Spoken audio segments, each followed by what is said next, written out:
ధనుర్ధనునికి ఎగ్గాచరించి హరి హర బ్రహ్మ శక్రాదులైన అతని భయత నిర్ఘాత సంఘాత పాత శాత బాణ ఘాత హతులు కాక బ్రతుకగలరే. ఆయన బాణానికి ఎదురొచ్చి ఇంద్రాదులు నిలబడగలరా? అయిన రాముడి వరకు ఎందుకురా?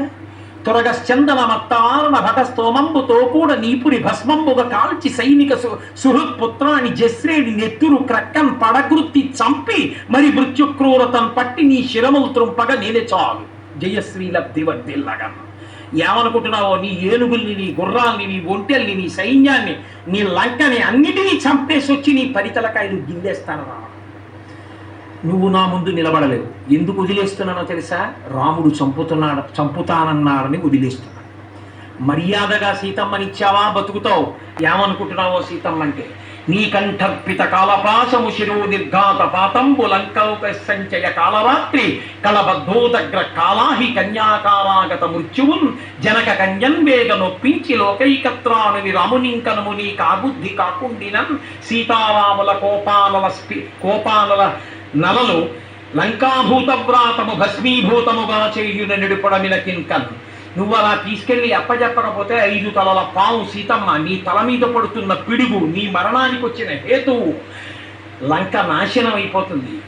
ఒకవేళ రాముడే వచ్చి చంపుతానని ప్రతిజ్ఞ చేశాడు కాబట్టి నిలబడ్డాడో నువ్వు సీతమ్మని ఇవ్వకపోతే బ్రహ్మా స్వయంభూశ్చతురాననో వా ఇంద్రో సురేంద్రో సురనాయకో వా రుద్రో త్రినేత్ర త్రిపురాంతకో వా త్రతుమ్న శక్తశర ఇది రామవధ్యం. బ్రహ్మ కాని, విష్ణువు కాని, శివుడు కాని ఎవరు అడ్డుకోలేరు. రాముడు చంపేస్తానంటే చంపేస్తాడంతే. వెళ్ళి ఆయన కాళ్ళ మీద పడ్డవా క్షమించేస్తాడు. ఎంత తప్పు చేసిన వాడిని క్షమిస్తాడు. వెళ్ళి సీతమ్మని ఇచ్చేసి కృతకృత్యం అవుతావు. వాడికి ఎక్కడ లేని కోపం వచ్చింది. చంపేసేయండి వానరాన్ని. వెంటనే విభీషణుడు లేచి, అన్నయ్య ఇన్ని చదువుకున్న వాడికి నువ్వే ఇలాంటి శిక్షలు వేస్తే ఇంకా చదువుకోవడం అనవసరం. సాధువా ఇవా సాధు పరైరేషా సమర్పిత బ్రవన్ పరార్థం పరవాన్న దూతో వదమర్హసి. దూతని చంపకూడదన్నయ్య. ఏదైనా అంగాన్ని వైకల్యం చేయొచ్చు, ఒక అవయవాన్ని తీసేయచ్చు, కాల్చి ముద్రలు వేయచ్చు, ఏదైనా ఇబ్బంది పెట్టచ్చు తప్ప అలా చేస్తారా అన్నయ్య? దూతని చంపేస్తావా? పైగా దూతని చంపేస్తే వెనక్కి వెళ్ళి నీ వైభవాన్ని రామలక్ష్మణులకి చెప్పేవాడు ఎవరుంటాడు? అందుకని వద్దన్నయ్య, ఇంకేదైనా శిక్ష వెయ్యన్నాడు. కోతులకి తోకంటే చాలా ఇష్టం రా. బాగా బట్టలు చుట్టండి, నెయ్యి పొయ్యండి, అగ్నిహోత్రం వెలిగించండి, దాన్ని కట్టేయండి, రథంలో కూర్చోబెట్టండి, అన్ని వీధులు తిప్పండి, చతుష్పదములు 4 వీధుల కూడళ్ళకి తీసుకెళ్ళండి, చారీకుడు దొంగ దొంగ అని ప్రకటించి చూపుళ్లతో కొట్టండి అన్నాడు. మహానుభావుని తాళ్లతో కట్టేశారు, తోకకి బట్ట చుట్టారు, నెయ్యి పోశారు, అగ్నిహోత్రం వెలిగించారు, రథంలో కూర్చోబెట్టారు, చీపుళ్లతో కొడుతూ తిప్పుతున్నారు. ఆయన అనుకున్నారు పోన్లే చీపుళ్లతో కొడితే కొట్టారు, తిప్పితే తిప్పారు. రాత్రి వేళ వెతికాను, రావణ బలం చూడలేదు. రాముడి దగ్గరికి వెళ్ళి రావణ బలం ఎంత అంటే చూడలేదు స్వామి అనడం ఎందుకు? నా స్వామి కోసం చీపుళ్లతో కొడితే నేను భరిస్తానన్నారు. ఇది మహాభక్తి తత్పరుడు హనుమంటే మహానుభావుడు. కాబట్టి అంతా చూశారు, అన్ని చోట్లకి తీసుకెళ్లారు. చారీకుడు అని పిల్లలు పెద్దలు ఏదో సినిమా పొట్టల బండి పెడితే చిన్నప్పుడు పరిగెత్తినట్టు ఆ రథం వెనకాల అందరూ పరిగెత్తారు. ముసలివాళ్ళు ముక్కవాళ్ళు అందరూ వచ్చి ఈ కోత అంటున్నారు. అక్కడ ఉన్న రాక్షస స్త్రీలు వెళ్ళి సీతమ్మకి చెప్పారు, నీతో కిచకిచలాడిన కోతి ఎవరంటే నాకు తెలియదు అన్నావుగా, ఆ కోతి తోటకి బట్ట పెట్టి నెయ్యి పోసి నిప్పు పెట్టి తిప్పుతున్నారన్నారు. ఆవిడంది యజ్జస్తి పరిశుశ్రూషాం యజ్జస్తి దివ్యంతప ఇది చాత్వేకపత్నిత్వం సీతోభవ హనుమత ఇది మాం తారయేదార్య సుగ్రీవ సత్యసంగ్రహ అస్మాత్ దుఃఖాంబు సంరోధాత్ సీతోభవ హనుమత ఇది మాం వృత్త సంపన్నాం తత్సమాగమలాలసాం సవిజానాతి ధర్మాత్మా సీతోభవ హనుమత ఇది కించిదనుక్రోశస్తస్య మయ్యస్తి ధీమత ఇది వా భాగ్యశీషో మే సీతోభవ హనుమత. ఒంటికి అగ్నిహోత్రం అంటుకున్నంత బాధ కూడా ఉపశమిస్తుందంటే అది శ్లోకాలు వింటే సుందరకాండలో. ఇంద్రజిత్తుతో జరిగిన యుద్ధం 48వ సర్గ, అది వింటే ఏలినాటి శని దోషం కూడా ఉపశమిస్తుంది.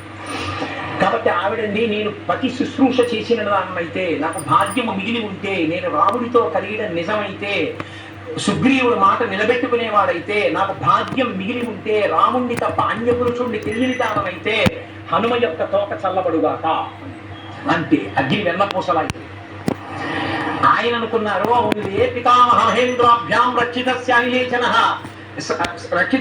లేనచ, నేను సర్వకాలములందు బ్రహ్మచేత వాయువు చేత, నా తండ్రి వాయువు చేత, ఆయన స్నేహితుడు అగ్నిహోత్రుడి చేత రక్షింపబడతాను. అయినా సీతమ్మ దర్శనానికి నేను వస్తుంటే సముద్రం నుంచి మైనాకుడి లేచి ఆతిథ్యం ఇచ్చాడు.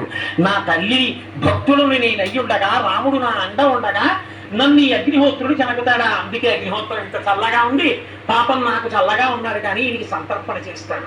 బ్రాహ్మణుడు కదూ, ఇంతకాలం నుంచి రావణ శాసనం వింటూ ఉండిపోయాడు, ఇప్పుడు ఈయనకి సంతర్పణ చేస్తాననుకున్నారు. అనుకుని ఎవరింట్లో ఉంది అగ్ని పెడదాం అనుకున్నారు. చిన్నవారైపోయారు, కట్లు సరిపోయి పెద్దవారైపోయి నిలబడ్డారు. ఆయన్ని చూసి అందరూ పడిపోయారు. ఆ అగ్నిహోత్రాన్ని తోకని పట్టుకుని ఇలా నిలబడ్డారు. ఎవరింట్లో మొదట బోడీ చేద్దామని. సూర్యుడికి ఎదురుగా నిలబడే సూర్యుడ బాలార్క విపతో బాలో బాలార్కయ్య ముక్తిమాం. సూర్యుడికి ఎదురుకుండా ఉన్న సూర్యుడా అన్నట్టుగా ఉన్నారు. చూశారు, ఏదో పెద్ద మనగాళ్ళ నాతో సభలో మాట్లాడే ప్రహస్తుడు వారింటితో మొదలు పెడతారు. అందుకని అవప్లుత్య మహావేగ ప్రహస్తస్య నివేశనం అగ్నిం తత్రసి నిక్షిప్య శశైర సమోబలి. మొట్టమొదటి వెళ్ళి ప్రహస్తుడి ఇంట్లో అగ్ని పెట్టారు. అంతే, జ్వాల అంటుకుంది. ఇన్నాళ్ళ నుంచి కడుపు మండిపోయి ఉన్నాడు అగ్నిహోత్రుడు, బాధ పెడుతున్నాడని. నా కొడుకుని ఇంత బాధ పెట్టాలని కోపంతో ఉన్నాడు వాయుదేవుడు. ఇద్దరు స్నేహితులు. వాయువు అగ్నిని తీసుకెళ్లిపోతున్నాడు, అగ్ని ఇళ్ళన్నీ అడ్డుకుంటోంది. యజ్ఞశత్రోశ్చ భవనం బ్రహ్మశత్రోస్తైవచ నరకాంతకశ్చ కుంభశ్చ నికుంభశ్చ దురాత్మన. ఒక్కొక్క ఇంట్లో అగ్ని పెట్టేస్తున్నారు. ఒక్క విభీషణుడి ఇల్లు మాత్రం మహాధర్మాత్ముడు సభలో ధర్మం చెప్పాడు, విడిచిపెట్టేశారు. అంతే, అగ్నిహోత్రం అంతా అంటుకుపోయింది. క్వచిత్ కింశిక సంకాశా, క్వచిత్ చల్మలి సన్నిభా, క్వచిత్ కుంకుమ సంకాశాగా శిఖామగ్నిశ్చకాశిరే. ఒక చోట మోదుగు పువ్వులా కాలిపోతోంది, ఒక చోట కుంకుమ పువ్వులా కాలిపోతోంది. రకరకాలైనటువంటి రంగుల్లో అగ్ని జ్వాలలు. ఒక వాయువు ఇంకా తొందరగా అగ్నిని తీసుకెళ్లిపోతున్నాడు. లంక అంతా కాలిపోతోంది. ఎక్కడ చూసినా హాతాతహాపుత్రకాంతమిత్ర జీవితం భోగజితం సుపుణ్యం రక్షోభిరేవా బోధా బృవద్భి శబ్దం కృతం ఘోరతరస్సు భీమః. ఎక్కడ చూసినా ఓ తండ్రి, ఓ తల్లి, ఓ పిల్లాడా, ఓ మామ, ఓ భర్త, ఓ భార్య కేకలే. అబ్బా, మా అమ్మని బాధ పెట్టినందుకు ఇవాళ లంకా పట్టణాన్నంతటి కాల్చేశాను, అగ్ని సంస్కారం చేసేసాను, వీళ్ళందరూ ఇంత బాధపడుతున్నారు, భలే సంతోషంగా ఉందనుకున్నారు. సముద్రం దగ్గరికి వెళ్ళారు, తోక సముద్రంలో పెట్టారు, నిప్పు ఆపుకున్నారు. ఒకసారి లంకమంతా చూశారు, కాలిపోతుంది. అప్పుడు తల కొట్టుకుని బాధపడ్డారు. అరే ఎంత పని చేశాను రా, కోపం.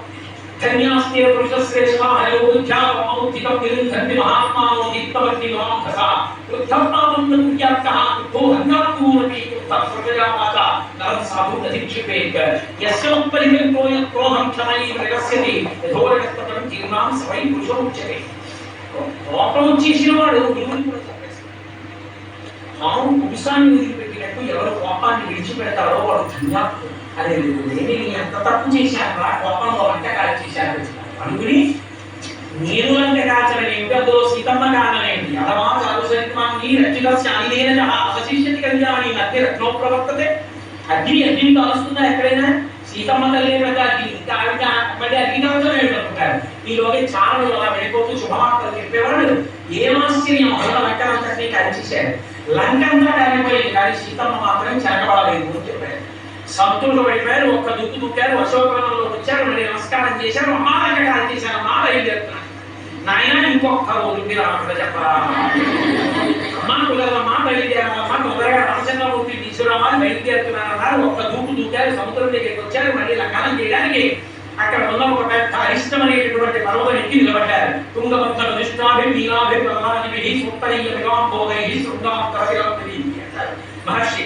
ఎవరైనా మహాత్ములు ఇంటికి వస్తే ఎడం భుజం మీద ఉత్తరీయం వేసుకుని స్వాగతం చెప్పాలి. అకస్మాత్తుగా హనుమ వచ్చారు, ఉత్తరీయం రాగా అనుకుంటున్న పర్వతం అనుకుని వెంటనే మబ్బుల్ని ఉత్తరీయంగా వేస్తుంది.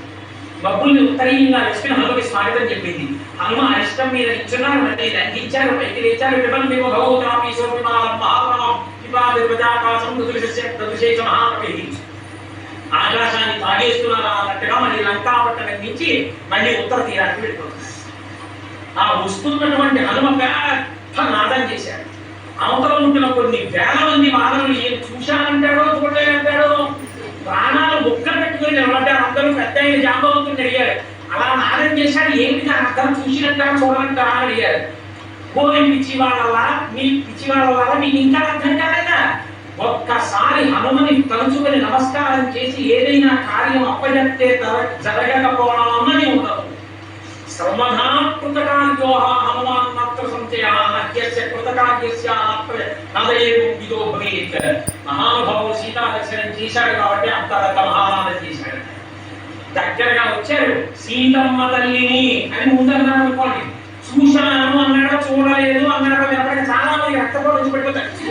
అందులో అందరికీ అర్థమయ్యేటువంటి దృష్ట్యా సీతేది విక్రాంత సంక్షేపేనంజవేదయత్ విషధారకహస్తేనా గృహీత్వా పరమసుఖం. చూడవలెను సీతమ్మ, ఆమె అనుగ్రహించి నాకు దర్శనమిచ్చింది.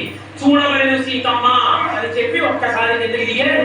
ఆ చిన్న కోతులన్నీ సంతోషపడిపోయి మా అమ్మకి సీతమ్మ గారి దర్శనం అయిపోయిందన్నారు. వాళ్ళు పరిగెత్తారు, బొమ్మలు తెచ్చారు, తోటలు వికారుగా పెట్టారు, అమ్మ దగ్గరికి వచ్చారు, ఆయన ముట్టుకుంటున్నారు, వెళుతున్నారు, వాడుకుంటున్నారు.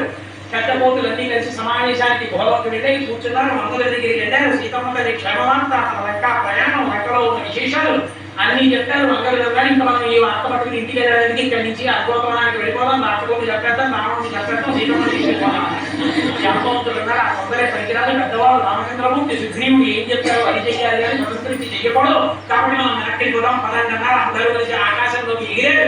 తిరిగి ప్రసన్నపురం దగ్గరికి కిష్కింధారానికి బయలుదేరి వెళ్ళిపోతున్నారు. ఆ మధ్యలో వానవులు అందరూ చుట్టూ ఎగురుతూ మధ్యలో వచ్చి ఆనందం పెట్టుకుంటున్నారు. సంతోషం.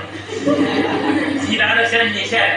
ఇంత గొప్ప కార్యం జరిగింది కదా, సీతమ్మ దర్శనం చేశాం కదా, పార్టీ చేసుకుందాం అన్నారు. అందరూ మధుమావులు అన్నారు. ఆ మధువనంలోకి ఎక్కడో వెళ్ళరు. అది సుగ్రీవుడి నేరమామ గదిముడు కప్పలా కసుకుంటాడు. గబగబా మనంలోకి వెళ్ళారు. సోత్థానంగా కావలసినంత తేలి తాగేశారు. అంత తేలి తాగడంలో మత్తెక్కిపోయింది. మత్తెక్కిపోయి చిన్నప్పుడు మా అమ్మాయి అన్నం తిరిగారు. అన్నం తినకపోతే అస్తమానం అన్నం తినమ్మా అంటే మీరు ఆ శ్లోకం జరిగితే నేను అన్నం తింటానండి. ఈ శ్లోకం కావాలి. జాయంతి కేచిత్ ప్రణవంతి కేచిత్ యుంచంతి కేచిత్ ప్రహసంతి కేచిత్ ప్రవంతి కేచిత్ విచరంతి కేచిత్ ప్లవంతి కేచిత్ ప్రవంతి కేచిత్. ఆ కోతులు బాగా తాగేసాయేమో, కొన్ని నాట్యం చేస్తున్నాయి, కొన్ని తబలా వాయిస్తున్నట్టుగా ఉన్నాయి, కొన్ని పాట పాడుతున్నట్టుగా కచేరీ చేస్తున్నట్టు కూర్చున్నాయి, కొన్ని నిష్కారణంగా చర్చకి కిందకి చూస్తున్నాయి, కొన్ని ఎందుకో తెలియదు తలబడుకుని జోడుతున్నాయి, నిష్కారణంగా డబ్బడుతున్నాయి. బాగా మధ్యకి కొట్టుకుంటున్నారు. ఈలోగా గదిముడు వచ్చి ఎవరు ప్రవేశించారు, ఇందులోకి ఎందుకు వచ్చారంట ఆయన మటుకు చాలా కొట్టేశారు. ఆయన బాధలో ఈ మాట చెప్పాలని సుగ్రీవుడి దగ్గరికి వెళ్ళాడు. సుగ్రీవుడు రామలక్ష్మణుల దగ్గర ఉన్నాడు.